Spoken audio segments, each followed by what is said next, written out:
لا إله إلا الله محمد رسول الله. Assalamualaikum warahmatullahi wabarakatuh. Alhamdulillahilladzi arsala rasulahu bil huda wa dinil haqq liyudhhira 'ala dini kullihi wa kafa billahi 'alima. Asyhadu an la ilaha illallah wahdahu la syarika lah wa asyhadu anna sayyidina Muhammadan 'abduhu wa rasuluh. Allahumma salli wa sallim wa barik ala sayyidina Muhammadin wa ala alihi wa ashabihi wa man tabi'ahu ila yaumiddin. Rabbi shrah li sadri wa yassir amri wahlul 'uqdatan min lisani yafqahu qawli, amma ba'du. Para jamaah sekalian, puji dan syukur kita panjatkan kehadirat Allah Subhanahu wa taala atas semua limpahan nikmat dan rahmat yang diberikan kepada kita. Salawat dan salam kita berharap selalu tercurah kepada junjungan Nabi besar Muhammad sallallahu alaihi wasallam, untuk seluruh keluarganya, untuk para sahabat, untuk para tabi'in, untuk para tabi'ut tabi'in, untuk para ulama dan seluruh umatnya. Insyaallah kita yang ada di masjid ini adalah umat Rasulullah yang akan mendapatkan syafaat yaumul akhir. Amin ya mujibus sa'ilin.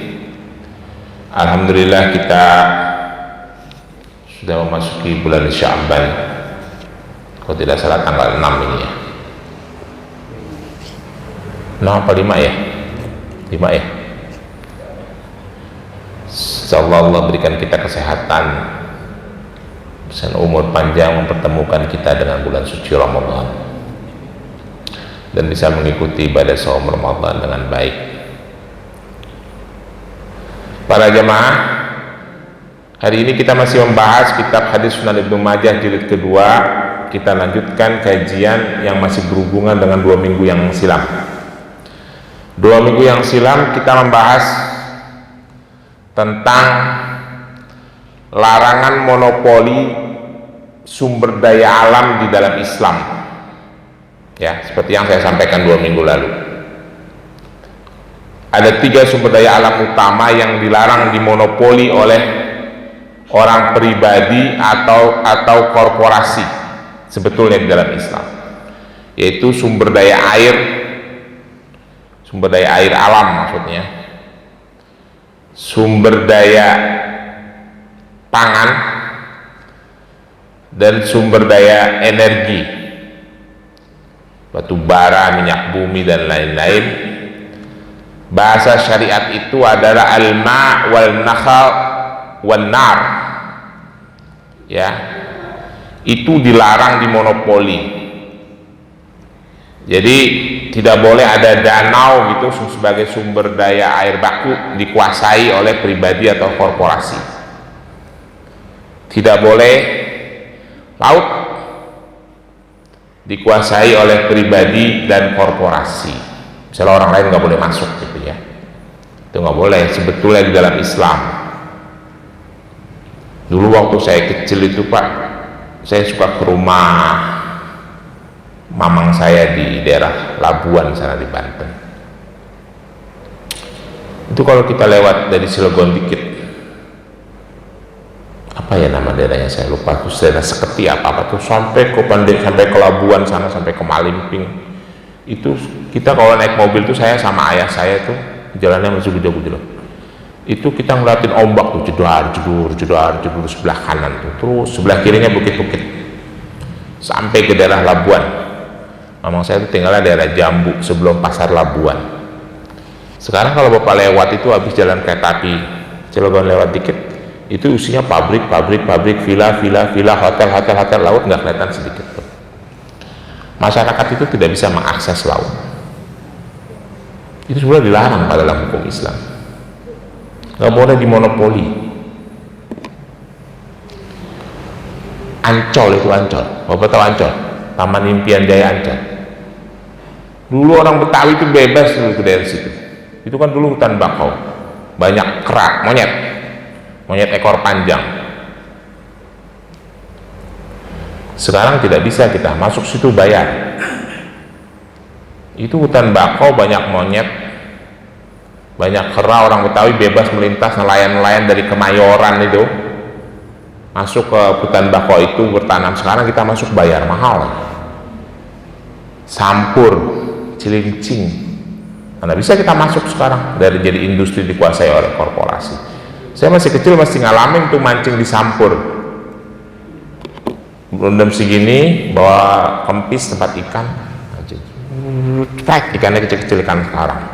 Sekarang coba masuk ke Sampur nggak bisa, semuanya dikomersilkan. Itu dilarang dalam Islam ya Pak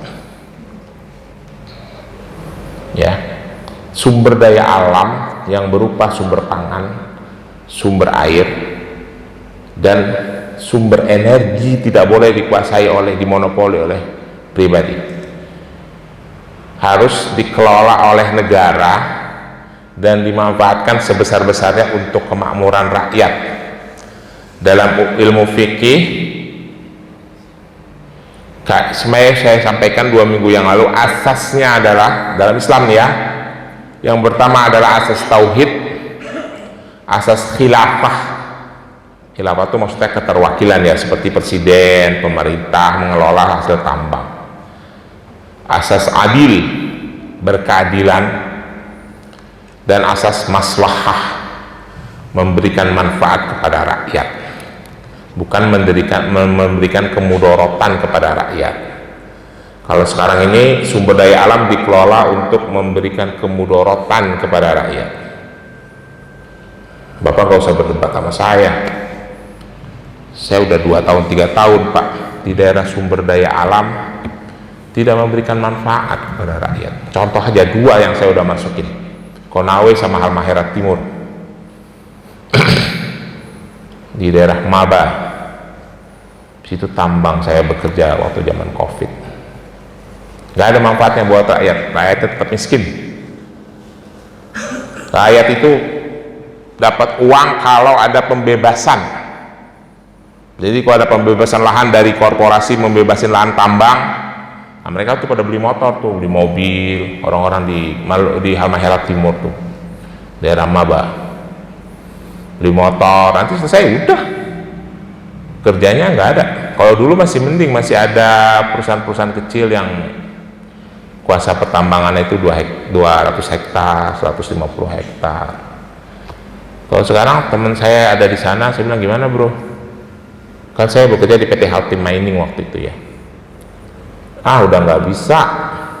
Sekarang udah orang-orang dari China semua yang menguasai, yang kecil-kecil juga dikuasai sama mereka. Tenaga kerjanya nggak ada orang Indonesia, orang sana semua. Riter orang sana Pak. Riter, kamu tahu nggak Riter? Ini kan batu yang tanah kapur yang mengandung nikel dimasukin ke truk dan truk, dari dam truk dibawa ke dermaga GT, habis itu masukin peso, masukin tongkang, baru masukin peso. Itu Riternya yang ngitung itu satu dam truk, karena kan masukin drag, kita ambil satu karung buat sampel. Nah bagian saya tuh bagian nguji sampel itu mengandung kandungan nikel berapa. Itu dulu orang lokal Pak, orang situlah, orang Maba gitu ya. Sekarang orang dari Tiongkok ngomong Indonesia nggak bisa. Itulah asal Bapak tahu ya keadaan negeri ini. Konawe itu mereka mondar-mandir tuh, keliling-keliling ngomong-ngomong bahasa Cina, nggak ada orang Indonesia ya. Dari dulu sudah kita teriak-teriakan, tapi ya rakyat nggak percaya sih, susah. Makanya sekarang pada susah orang di sana itu. Itu contoh, dan itu melanggar hukum Islam, asal Bapak tahu. Karena untuk kemakmuran rakyat dikelola oleh negara Indonesia, karena itu harta kekayaan bangsa Indonesia, untuk kemakmuran rakyat Indonesia. Kalau ditambang itu Pak, bisnisnya banyak, bahan bakar, solar, catering, limbah, laundry, macam-macam lah ya. Dulu kalau saya urusan pengolahan limbah saja, karena waktu itu saya HSE manager. Nah itu di Indonesia dikuasai oleh pribadi-pribadi, korporasi-korporasi yang feedbacknya itu ke negara itu Saya sih nggak punya data ya, tapi katanya kecil sekali. Saya menyinggung omongannya, menukil omongannya Rocky Gerung. Feedback sumber daya alam di Indonesia itu zaman Soeharto, feedbacknya kembalinya ke negara itu 35%. Zaman SBY 25%. Nggak tahu bener apa enggak, kata Rocky Gerung itu. Zaman Jokowi cuma 7%. Tapi ada benarnya juga sih. Kemarin Pak Purbaya baru menemukan ada tambang-tambang batu bara yang tidak bayar pajak. Udah dikasih konsesi, nggak bayar pajak lagi. Itu ya, harta kekayaan kita dirampas. Biar kita orang Islami sadar. Baik, yang masih berkaitan dengan itu, kita akan membahas satu bab namanya bab sub'ah. Masih berhubungan, sub'ah. Ini sebenarnya masuk dalam kajian fikih ya, tapi ini dalam kitab Sunan Ibnu Majah dibahas. Babnya sebenarnya subbab besarnya bab muamalah, subbabnya sub'ah. Biar kita mengerti hukum Islam itu sangat sempurna, sangat baik, sehingga kita harus memahaminya dengan baik dan benar supaya kita bisa membela agama ini. Subha itu artinya adalah menggabungkan atau menyatukan. Ini berlaku bagi orang yang bekerja sama, berserikat, atau hubungan tetangga, atau negara yang mengelola sumber daya alam. Ya. Asal katanya itu dari 3 huruf, shin, fa, dan ain. Namanya jadi sub'ah, tambahin tamar butoh lah sama alif lam. Di makna yang lain, inilah hebatnya bahasa Arab, di makna yang lain ada juga kata yang akarnya 3 huruf, shin, fa, dan ain. Syafa'ah, tapi jadi syafaat, artinya pertolongan. Kalau di dalam Islam babnya jauh beda. Yang satu babnya bab tauhid, syafaat itu kan dimasuk di bab tauhid, sub'ah masuknya di bab fikih. Maknanya juga jauh beda. Yang satu artinya menyatukan, yang satu artinya pertolongan, padahal dasar katanya sama. Itulah bahasa Arab ya, hebatnya. Saya pernah menyampaikan bahasa Arab itu mustalahul lughah, satu kata maknanya banyak dan penggunaannya banyak. Makanya para ahli bahasa mengatakan bahasa Arab itu tidak bisa letterless diterjemahkan ke dalam bahasa Indonesia. Nggak bisa, Pak. Kalau kita menerjemahkan bahasa Arab ke dalam bahasa Indonesia, itu sama seperti nuangin air 1 galon ke dalam gelas, tumpah-tumpah. Kenapa bisa begitu, Pak? Bahasa Indonesia itu kosakatanya tidak lebih dari 100.000 dengan deripat-deripatnya, turunan-turunannya menurut ahli bahasa. Bahasa Arab itu kosakatanya 5 juta dengan deripat-deripatnya. Jadi kalau menerjemahkan secara letterless dari bahasa Arab ke bahasa Indonesia nggak akan terjadi, sulit dimaknai. Itu sekilas ya. Baik, sekarang kita masuk ke bab tentang sub'ah. Supaya bapak-bapak nyambung nih, saya kasih contoh begini, ilustrasi. Ini real ya. Saya misalnya tinggal, rumah saya bersebelahan dengan rumah Pak Edi. Ya, rumah saya bersebelahan dengan rumah Pak Edi. Pak Edi punya rumah harganya 1 miliar. Dia udah nggak mau tinggal di Villa Pamulang, dia mau pindah ke Pondok Indah. Lalu dia mau jual rumah itu 1 miliar. Harga pasarannya 1 miliar. Ya. Rumah itu ditawarin ke Pak Irson, karena Pak Irson kan suka beli rumah banyak di Villa Pamulang. Ditawarin ke Pak Irson yang agak jauh rumahnya. Itu kira-kira benar tidak Pak menurut Islam? Benar nggak menurut ajaran Islam? Karena kita sering melanggar ini, Pak. Bukan tidak melanggar, tidak memperhatikan ini. Benar atau tidak, Pak? Jawab, Pak. Itu tidak pas, Pak. Tidak sesuai dengan ajaran Rasulullah. Saya sebagai tetangga yang nempel sama rumah Pak Edi, saya punya hak sub'ah untuk menerima pembelian itu terlebih dahulu. kecuali saya menawar jauh di bawah harga pasaran atau saya tidak minat beli, boleh Pak Edi jual kepada yang lain. Kamu pernah mendengar masalah ini? Belum pernah mendengar sebelumnya? Itu hukum Islam, Pak. Ya, itu yang disebut dengan subah, hak prioritas yang diutamakan kepada mitra bisnis, kepada tetangga, atau kepada negara dalam mengelola sumber daya alam. Kecuali saya menawar lebih rendah, jauh, atau saya tidak mau beli, boleh Pak Edi menawarkan kepada orang lain yang jauh. Tetapi yang utama harus ditawarkan adalah saya dulu, karena saya yang bersebelahan, sebelah kanan, sebelah kiri, gitu loh. Itu Rasulullah mengajarkan seperti itu. Itulah luar biasanya hukum Islam, Pak. Dan itu terjadi di masa Rasulullah. Ada sahabat namanya Abu Rafi. Dia punya kebun kurma dan tanah bersebelahan sama rumah sahabat Sa'ad bin Abi Waqqas. Rumahnya dan tanahnya Abu Rafi ini mau dijual. Lalu dia ada orang-orang lain yang menawar, sama Abu Rafi tidak dijual.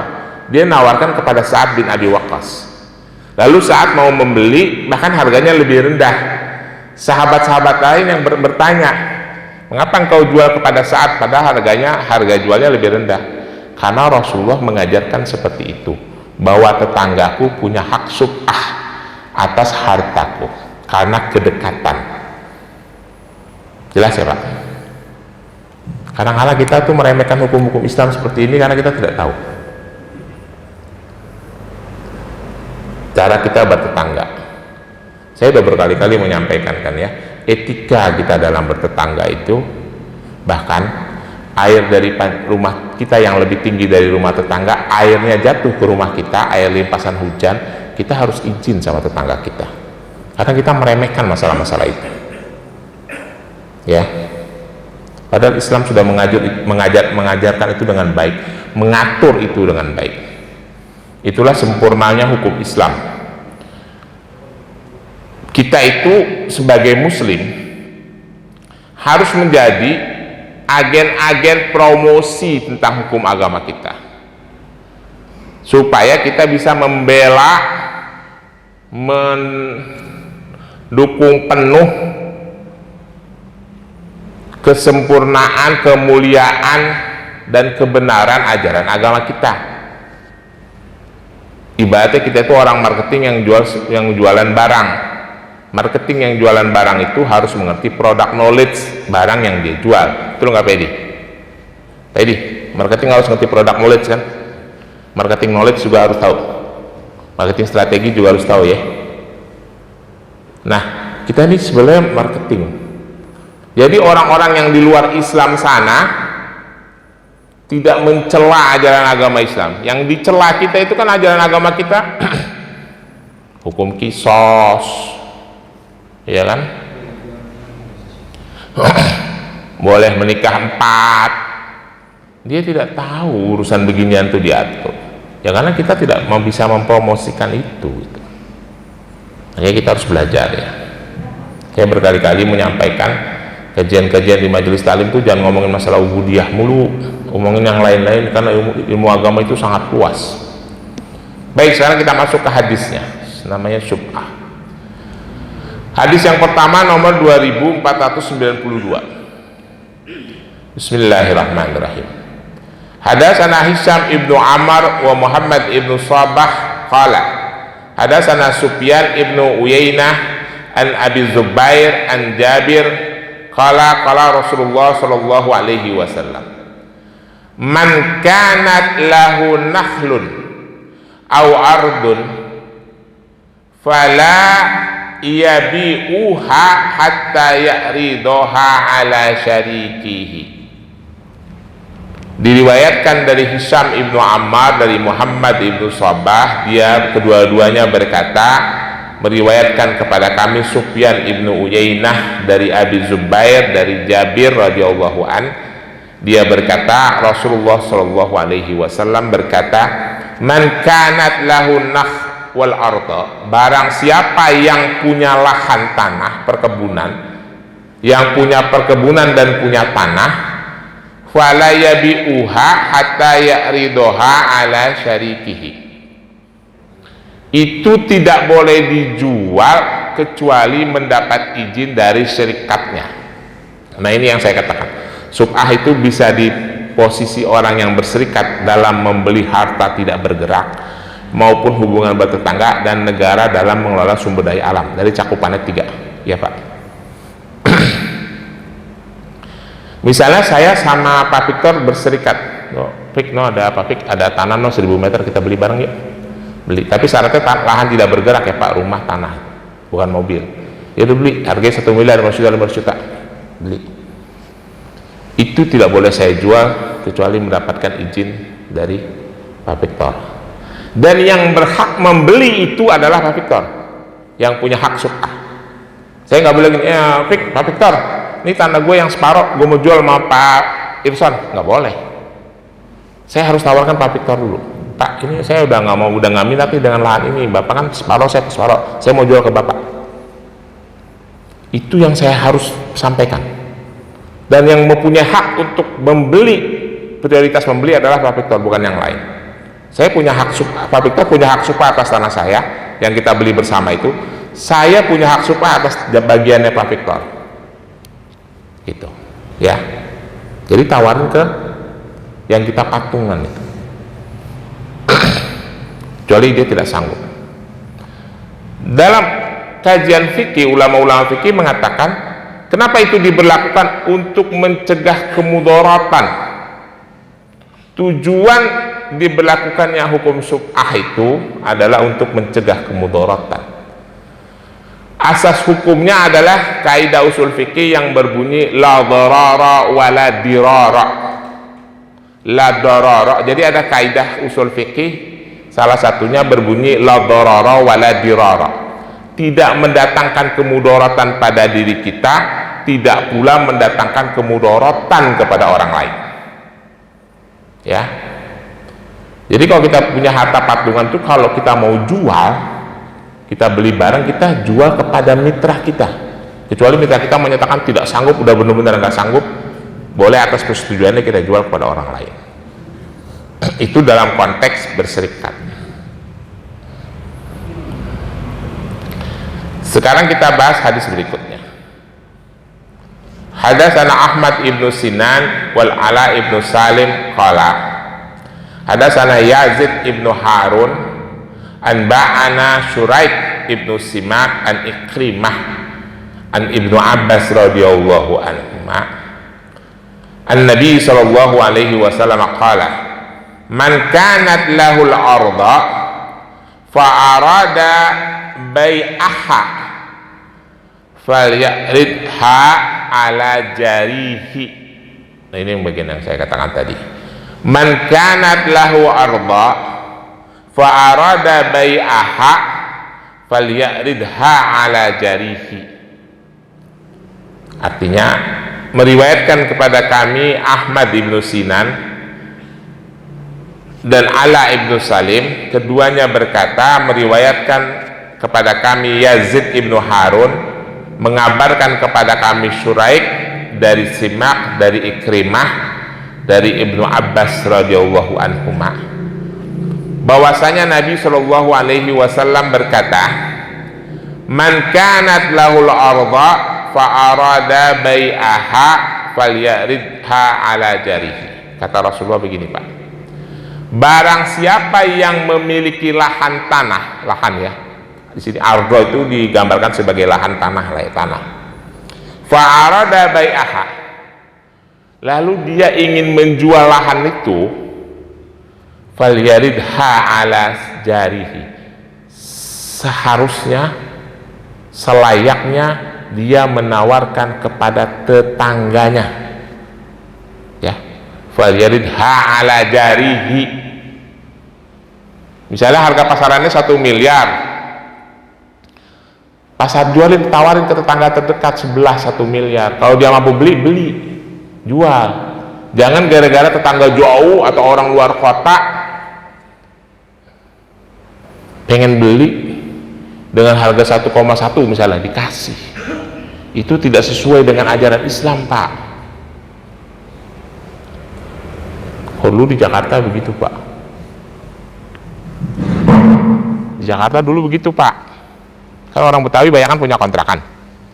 Kita dulu sepakat tidak mau mengontrakan ke orang-orang non Muslim. Nggak apa-apa, pakai aja suara dalam doang tadi.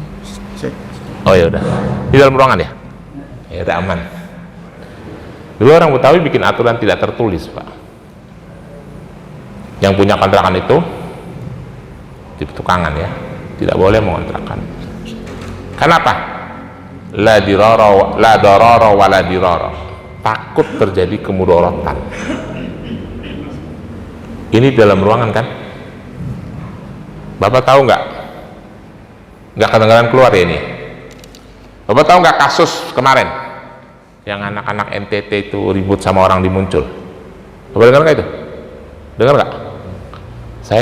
Saya diminta sama orang, Pak Ustadz, kawan saya, bikin statement dong. Bikin statement, langsung disebarin ke medsos. Saya menolak kekerasan dalam urusan agama. Dua judulnya itu, seorang tokoh agama dari Tangerang Selatan, heboh di medsos. Habis saya bikin itu, saya menyesal setelah saya tahu, Pak. Saya datang ke lokasinya langsung. Apa sih yang sebenarnya terjadi? Kan itu banyak kawan saya. Pak Ustadz, itu orang ngontrak rumah satu anak muda, anak umpam. Janjinya satu, yang datang 15, main gitar, nyanyi-nyanyi sampai tengah malam, mabok-mabokan. Akhirnya warga jadi emosi. Kan Pak RT-nya bawa golok tuh. Kesalahannya emang Pak RT bawa senjata tajam, harusnya nggak usah. Jadi warga tuh tidak salah. Akhirnya RT jadi korban, kasihan. Masuk penjara, dilaporin sama orang-orang timur itu. Padahal mereka yang salah itu. Ya, contoh itu. Setelah saya datang, oh ternyata begini. Emang mereka bikin ulah gitu. Jadi orang Betawi itu dulu nggak mau. Bener juga, orang Betawi nggak pakai ilmu agama sih, nggak pakai belajar fikih, tapi dia tahu kaidah ini, la darara wa la dirara. Jangan sampai mendatangkan kemudaratan bagi kita, kemudaratan kepada orang lain. Tapi ya udah terlanjur statementnya. Kalau Bapak cek tuh ada tuh di online tuh statement saya, media masuk media online. Sampai wali kota itu Pak Ben juga ikut-ikutan ngomong lah, bela-belain orang-orang itu karena dia nggak ngerti. Itu contoh ya Pak.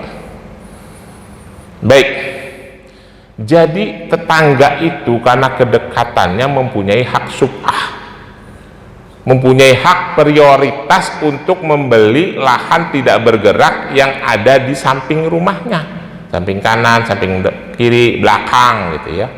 Kita harus ingat-ingat itu ya Pak. Berikutnya adalah hadis yang berikutnya berbunyi, hadatsana Utsman ibnu Abi Syaibah, hadatsana Husain an ba'ana Abdul Malik an Atha an Jabir qala Rasulullah sallallahu alaihi wasallam, al jaru ahaqqu bi sub'ati jarihi. Ini ya penting ya. Al jaru ahaqqu bi sub'ati jarihi yantaziru biha. Ya Allah, Rasulullah malah tegaskan yantaziru biha wa in kana ghaiban, yantaziru biha wa in kana ghaiban idza kana tariquhuma wahidan. Ya, ini lebih tegas lagi Rasulullah mengatakan. Meriwayatkan kepada kami Utsman ibnu Abi Syaibah, meriwayatkan kepada kami Husain, mengabarkan kepada kami Abdul Malik dari Atha dari Jabir, dia berkata Rasulullah Shallallahu Alaihi Wasallam berkata, al jaru ahaqqu bisub'atil jarihi. Tetangga lebih punya hak ahaqqu, lebih punya hak sub'ah terhadap tetangganya. Jadi tetangga itu punya hak prioritas untuk mengakuisisi lahan tetangganya apabila mau dijual, kurang lebih begitu ya. yantaziru biha wa in kana ghaiban. Si tetangga yang mau jual lahannya malah diminta untuk menunggu apabila tetangganya sedang berhalangan. Ghaiban itu tidak ada, hilang gitu, nggak ada di tempat maksudnya. Apa dia lagi tugas di luar kota, apa dia belum punya duit. Kalau dia tidak buru-buru, tunggu aja. Misalnya Pak Victor sebelah nama rumah saya, Pak Victor mau nawarin rumah ke saya, Pak Victor saya belum ada duit nih, masih kurang 10.000 gitu. Tunggu aja sampai saya punya uang, kalau tidak buru-buru. Karena Rasulullah tegasin begitu, yantaziru biha wa in kana ghaiban, ya. Idza kana tariquhuma wahidan, tapi ada catatan. Rasulullah menyebut kalimatnya apabila lahan itu satu kesatuan, atau wahidan itu dipakai bersama. Ya, kalau lahan yang dipakai bersama itu mungkin Bapak nggak kebayang ya Pak, kalau tinggalnya di perumahan. Kalau di Jakarta tuh biasa dulu gitu Pak, orang beli rumah nih 500 meter, beli aja udah ceklek. Kan dulu jalan mah salah-salan kalau di kampung, bukan kayak begini rapat, ada yang mencong sono, ada yang kemari, ada yang kemari. Pada saat lahan itu mau dipakai, kebingungan yang punya rumah. Ya udah Bang, saya beli dulu separuh nih buat jalan 2 meter kali 10 meter sampai sono, gitu loh. Separuhnya lagi belum, ya paling akhirnya jadi pakai bersama, gitu loh. Itu sering terjadi kalau di kampung. Ya di kampung saya masih kecil kayak gitu. Beli lahannya belakangan, akhirnya rumahnya ada yang madep ke sana, madep ke sini. Karena dulu kan kebun, tanah kosong gitu, bangun aja gitu. Tapi kalau lahannya itu dipakai bersama, orang yang mau menjual setengahnya itu harus menunggu kalau tetangganya belum ada dana, ya. Yantaziru biha in kana ghaiban. Kalau tetangganya sampai belum ada duit, nggak ada di tempat, tunggu aja dulu. Karena takutnya kalau dijual ke orang lain mendatangkan kemudaratan kepada tetangga kita, gitu loh. Belum tentu yang beli itu orang yang sepaham, belum tentu orang yang beli itu begitu dibeli tanahnya dipagar, stret, nggak bisa jalan deh, ketutup kayak kejadian banyak di Bekasi itu, ya. Itu mencegah itu. Di kemarin juga belum lah, udah lama sih kejadian juga kan di Rawabuntu. Pemda nggak tegas lagi, saya tuh sebel banget sama yang begitu-begitu. Tapi akhirnya lumayan si Pilar datang. Developer beli lahan, di situ udah ada penduduk. Dengan entengnya developer bilang ini lahan udah saya beli sama pemiliknya, maka saya tutup. Cerak, ada 50 rumah nggak bisa jalan tuh di Kelurahan Rawabuntu. Itu kalau pakai kaidah hukum Islam, nggak boleh di lahan itu dibeli sama orang luar, developer itu. Harus warga itu yang dimintain pendapat lebih dahulu. Kalau warga nggak bisa beli, ya Pemda yang beli. Nah, itu udah 50 rumah, akhirnya jadi perselisihan. Ada yang dimasukin penjara karena merusak tembok yang udah dibangun sama developer. Kejadiannya selalu begitu.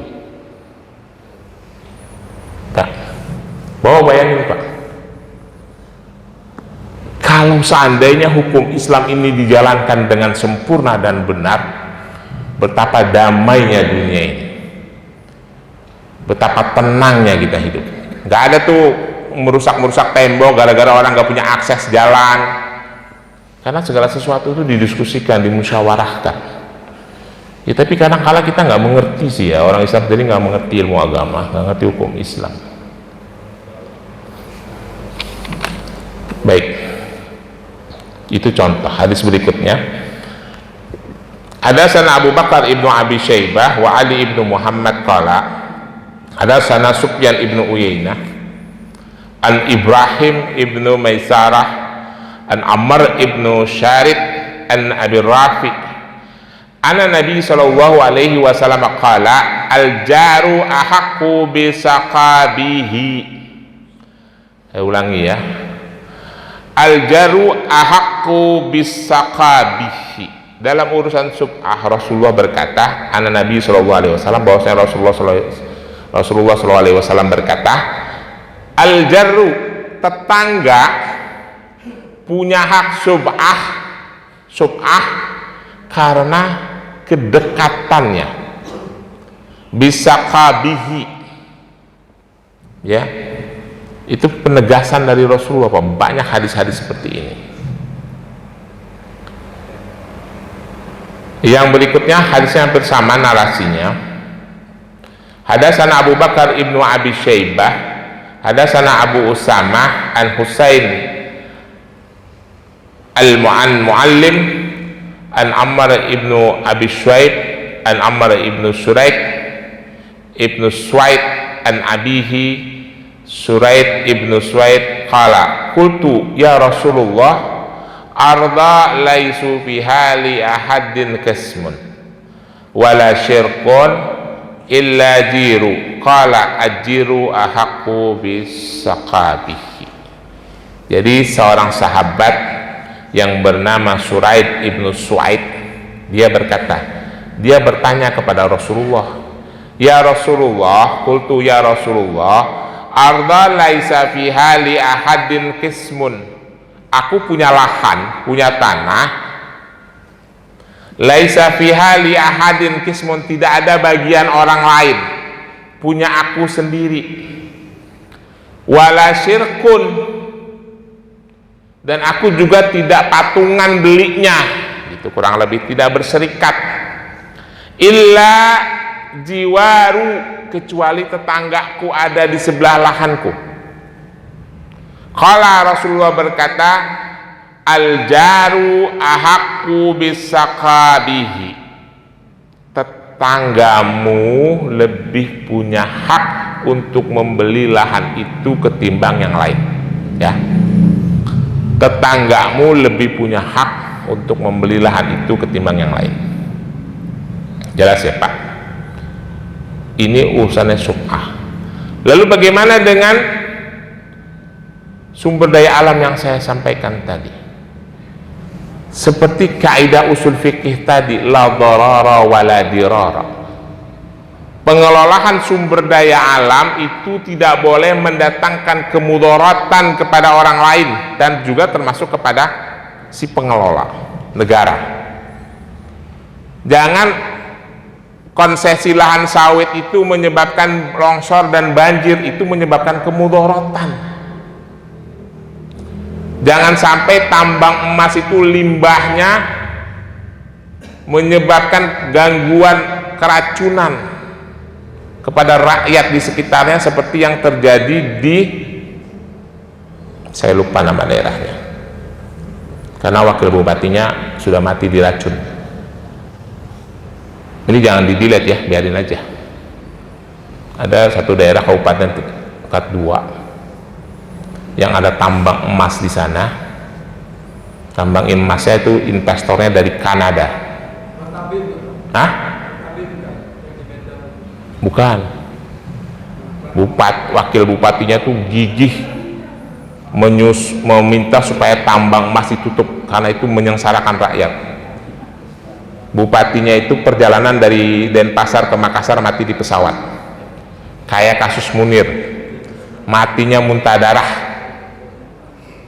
Kata Polres setempat, di tempat dia bupati itu menjadi wakil bupati, mati karena gangguan jantung.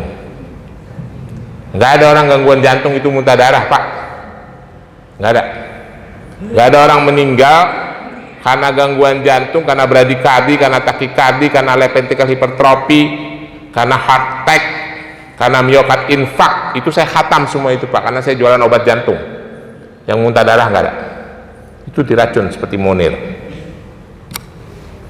ya. Itu contohnya menyebabkan kemudaratan kepada rakyat karena nggak pakai hukum Islam sih. Jadi pengelolaan tambang itu tidak boleh mendatangkan kemudaratan kepada rakyat. Itu kaidah usul fikih yang pertama yang dipakai. Kaidah usul fikih yang kedua yang dipakai adalah darul mafasid muqaddamun ala dzalbil masalih. Itu kaidah yang kedua, asasnya, dasar hukumnya dalam hal subhah ini. Darul mafasid ala muqaddamun ala dzalbil masalih, mencegah kerusakan lebih diutamakan daripada mendatangkan manfaat. Misalnya kita mau ada lahan, mau buka tambang batu bara, tetapi nanti tambang batu baranya asal akan menghasilkan devisa sekian-sekian, Tetapi kalau itu dieksploitasi akan menyengsarakan kehidupan rakyat, merusak lingkungan dan sebagainya, itu tidak boleh dilakukan menurut hukum Islam. Karena menurut hukum Islam itu kaidah usul fikirnya, darul mafasid muqaddamun ala dzalbul masalih. Mencegah kerusakan lebih diutamakan daripada memperoleh keuntungan. Ya. Seperti itu hukum Islam. Baik, sempurna, mulia, membela kepentingan rakyat, bukan menyengsarakan rakyat. Makanya jangan alergi dengan hukum Islam. Yang alergi itu karena nggak ngerti.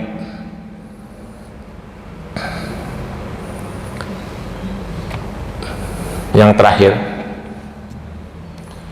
hadatsana Muhammad ibnu Yahya, Abdurrahman ibnu Umar, qala hadatsana Abu Asim, hadatsana Malik ibnu Anas, an Zuhri, an Sa'id ibnu Musayyab, an Abi Salamah, an Abdurrahman, an Abi Hurairah, ana Rasulullah sallallahu alaihi wasallam qala qada bi sub'ati fi ma lam yuqsam fa idza waqa'at hududu fala sub'atta. Jadi Rasulullah itu memberikan batasan, kira-kira artinya begini. Meriwayatkan kepada kami Muhammad ibnu Yahya dari Abdurrahman ibnu Umar, keduanya berkata dari Abu Asim, meriwayatkan kepada kami Malik ibnu Anas, dari Zuhri, dari Sa'id ibnu Musayyab, dari Abi Salamah, dari Abdurrahman, dari Abu Hurairah radhiyallahu an, bahwasanya Rasulullah shallallahu alaihi wasallam qada menetapkan bisub'ati, yaitu menetapkan sub'ah fi ma lam yuqsam, selama belum ada batas-batasnya.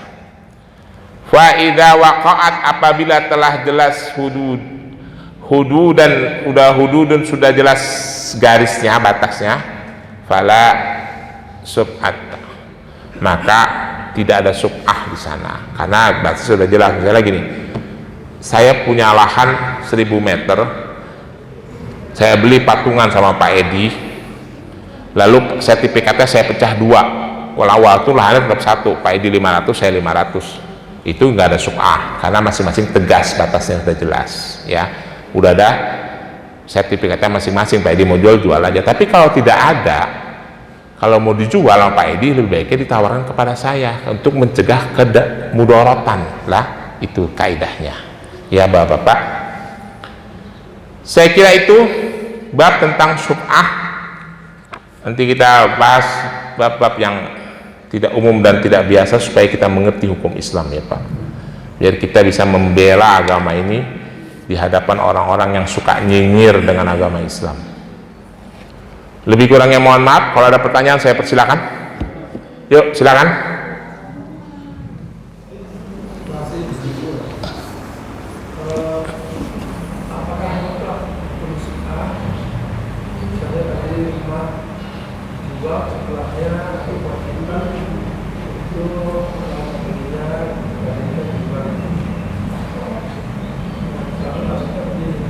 Gimana Pak? Rumah yang ada di lapangan rumah yang mereka wajibkan beli itu kan sebelah kiri kanan belakangnya tetangga sekitar lah. Nah, misalnya rumah itu pasarannya nih misalnya juta misal. Nah, kemudian ditawar misalnya 800 gitu.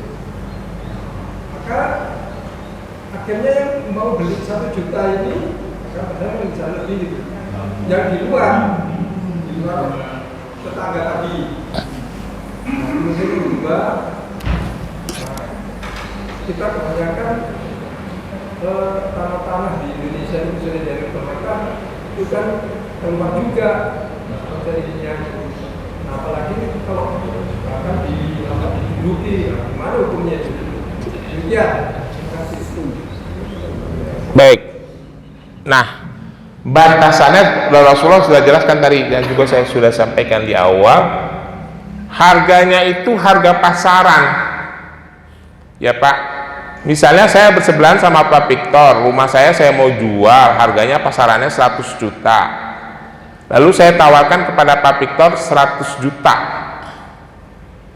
Tetapi kalau ada yang membeli orang jauh 150 juta misalnya lebih mahal, saya wajib menawarkan kepada Pak Victor dan menunggu kesiapan Pak Victor untuk beli. Kenapa?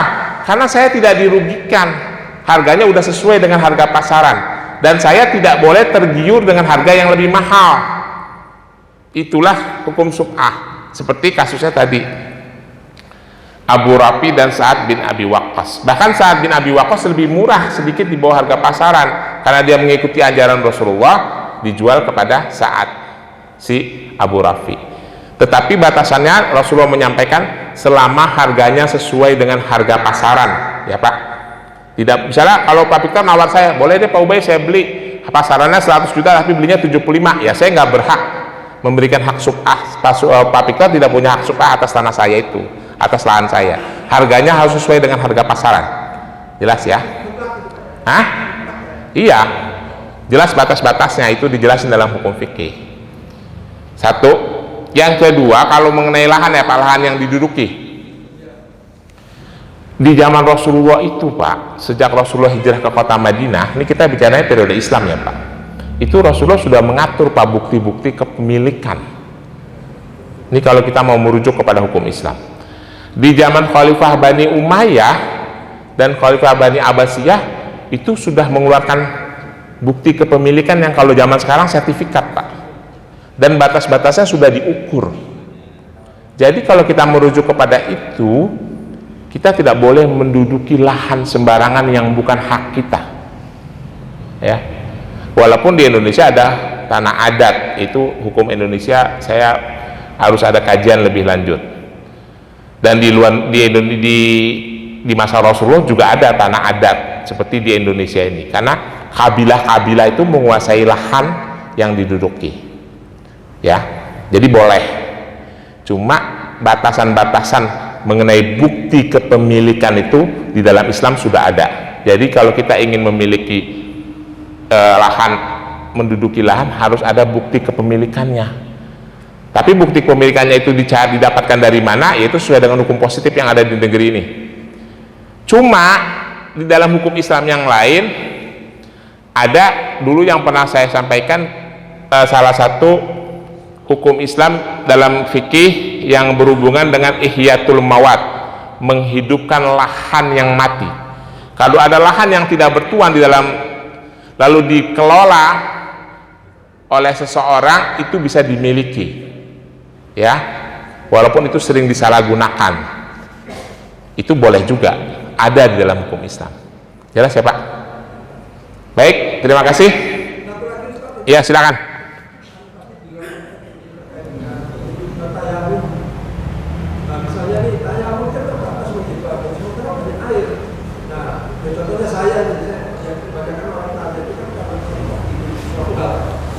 Sehingga kita ambil tujuannya itu jadi gak sempurna, misalnya dibasahin yang yang terbuka saja, nah, gitu. Gimana hukumnya? Kalau bicara tayamum dan wudhu, itu syarat dan hukum rukunnya udah jelas. Tayamum batal kalau kita menemui air, ya, clear ya. Kita udah tayamum nih, tiba-tiba mau sholat ada air, sesuai itu saat tentu air sesuai dengan syariat ya, dua kula ya, sesuai fikih. Maksudnya begini,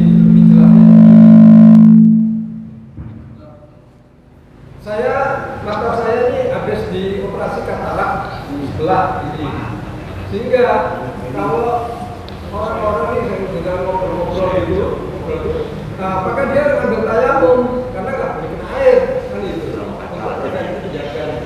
Nah, sudah begitu, saya mikir nih, katanya cuma segitu aja gitu. Nah, kalau saya sambil mengambil inisiatif seperti ini kata sekarang tanya, akhirnya tindakan wudhu, tapi ya tidak sempurna sebagaimana wudhu biasa, intinya yang ini setelah ditutup ya kita bacain aja gitu kan. Nah, gitu pertanyaannya. Top. Pertanyaan saya Pak, wudhu yang Bapak ambil membahayakan luka Bapak tidak? Karena ditutup tidak membahayakan. Nggak membahayakan. Kalau membahayakan Bapak tayamum saja. Kalau membahayakan menyebabkan luka menjadi parah, Bapak tayamum. karena itu berlaku hukum darurah, ya. Kalau tidak membahayakan, dua tata caranya, seperti kita memakai kuf atau kita mau dibalut pakai gips jangka panjang. Tata cara yang pertama adalah sebelum kita ditutup di operasi, kita wudhu dulu. Wudhu nih selesai, Bapak, ini tata cara yang pertama. Bapak pada saat ditindak posisi Bapak sedang berwudhu, lalu ditutup ceplok, ini nih yang ditutup ceplok ini adalah bagian yang wudhu. Menurut mazhab Imam Syafi'i tidak batal karena Bapak kencing atau kata Bapak buang air, ya. Terus kan udah ditutup nih, berikutnya Bapak bisa wudhu, nggak ada masalah, wudhu aja seperti biasa. Itu yang pertama, itu sah. Yang kedua, berlaku hukum darurah, walaupun bagian ini tidak kena, Bapak wudhu aja yang lain, selama air wudhu itu tidak membahayakan luka ini. Tapi kalau membahayakan luka, Bapak sebaiknya tayamum. Gitu, jelas ya Pak? Jadi nggak apa-apa, walaupun itu dianggap seolah-olah nggak sempurna karena bagian anggota wudhu nggak kena air wudhu semua, tapi berlaku hukum darurah. Nggak usah khawatir, Islam itu mudah Pak, kecuali kita dalam keadaan sehat. Gitu, jelas ya? Terima kasih. Assalamualaikum warahmatullahi wabarakatuh.